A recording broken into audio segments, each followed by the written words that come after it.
नमस्कार सबैजनालाई। आज हामी चण्डीथान मन्दिर अनि शिव मन्दिर हामी दर्शन गऱ्यौँ। मेरो छोरी चाहिँ लगभग 1 इयरमा आयो अनि त्योभन्दा पहिला 20 वर्ष पछि मेरो छोरी आएको थियो, पोहोर आएको थियो अनि अहिले आयो। अनि छोरीले गाउँ जानुपर्छ बाबा, गाउँ घुम्नु पर्यो, म जन्मेको गाउँ भनेर उनीहरूले भनेको कारणले गर्दा हामी चाहिँ नि गाउँ आएको हो। अनि हुन्छ त नि बाबु भनेर फेरि हामी यसरी गाउँ आफू जन्मेको ठाउँ घुम्नुपर्छ भनेर हामी आएको। त्यो भएर तपाईँले हाम्रो भिडियो कस्तो लाग्यो लाइक, कमेन्ट, सब्सक्राइब, सेयर गरिदिनु होला, कमेन्टमा गरिदिनु होला। के छ, म खास गरी युट्युबर भ्लग त होइन, मैले पछि फ्युचरमा आफ्नो शाखा सन्तानहरूले कसैले आफ्नो बाबाको केही शब्दहरू सुन्न चाहन्छ भने यो पेजबाट सुन्न सक्छ भनेर हामी यसरी एउटा यो गर्न गइरहेको छु। यो चाहिँ नि कुनैलाई बाधा पार्ने कुराहरू हामीले गरेको छैन, यो हाम्रो फ्यामिलीभित्रको कुरो हो। र गाउँमा आउँदाखेरि यसरी यो गर्दाखेरि राम्रो हुन्छ। भोलि मेरो नातिले, मेरो छोरीले, मेरो ज्वाइँले हेर्न सक्छ। यो हाम्रो यो स्वर्गद्वार हो, माझको स्वर्गद्वार। यो मेजर कान्छा बाबु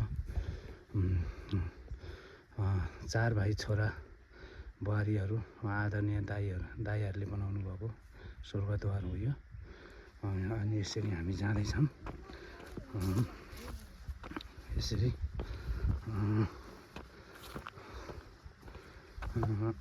जाँदा यसरी हामी अहिले यसरी जाँदैछौँ। र हिजो हामी सिलगढी बसियो र सिलगढी पनि एकदम राम्रो हामी वहाँ भ्यू टावरसँग गयौँ। आज चाहिँ नि माझु घुम्ने भन्यो, बेलुकातिर छोरी ज्वाइँहरू जानुहुन्छ। त्यो भएर हामी चाहिँ नि यहाँ अहिले के त्यहाँ टिमु आज बस्छ सरिसमा, फेरि भोलि 2 गते भयो होइन?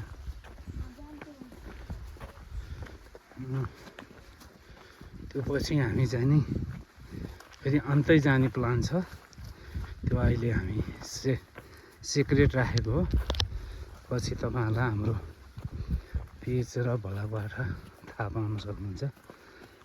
ल, मेरो यहाँ चाहिँ नि पहिला पोखरी थियो, अहिले चाहिँ नि यो बाँझो भइगयो। कसरी भयो थाहा भएन। यसरी चाहिँ नि हामी अब गुम्बातिर लाग्दैछ। तपाईँहरूलाई कस्तो लाग्छ? बाटो चाहिँ नि यस्तो छ है, एकदम यस्तो डेन्जर बाटो छ। ल,